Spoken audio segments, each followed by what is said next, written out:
வாகன ஓட்டுநர்களுக்கான பொறுப்புகள் ஃபஸ்ட்டு நம்ம தெரிஞ்சுக்கிட்டா நல்லாயிருக்கும் அப்படின்னு இருக்குது சார்.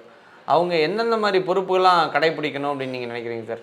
வாகன ஓட்டுநர்கள் வந்து பார்த்தீங்கன்னா, கொஞ்சம் கவனத்தோடு ஓட்டணும். ஒரு சில பேர் பார்த்தீங்கன்னா, அந்த கம்பெனியில் 8 மணி நேரத்துக்கு மேலே வேலை வாங்குவாங்க.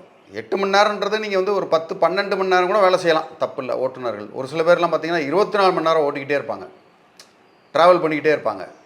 ஒரு ஒரு உதாரணத்துக்கு சென்னையிலேருந்து டெல்லிக்கு பஸ்ஸில் போகிறாங்கன்னு வச்சுக்கோங்க. அதுக்கு கண்டிப்பாக 2 இல்லை 3 டிரைவர் கண்டிப்பாக வேணும். ஒரு 8 மணி நேரம் ஒருத்தர் வேலை செய்வார், ஒரு 8 மணி நேரம் ஒருத்தவங்க அவங்க ரெஸ்ட் எடுப்பாங்க, கொஞ்சம் ஆசுவாசப்படுத்திக்குவாங்க. அந்த மாதிரி இருந்து ரிலாக்ஸேஷன் இருந்தால் தான் அவங்களுக்கு வந்து அந்த இடத்துல வந்து கவனக்குறைவு மற்ற எல்லாமே வந்துடும். ஒன்று. ரெண்டாவது ஒழுக்கமின்மை.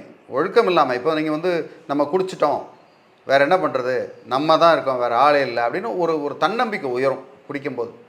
அந்த தன்னம்பிக்கையில் வண்டி எடுத்து ஓட்டி அது மாதிரி அடுத்த பிறரை வந்து துன்புறுத்துறது, இந்த மாதிரி பிரச்சனைகள்லாம் இருக்குது. இதெல்லாம் வந்து அவாய்ட் பண்ணிக்கணும்.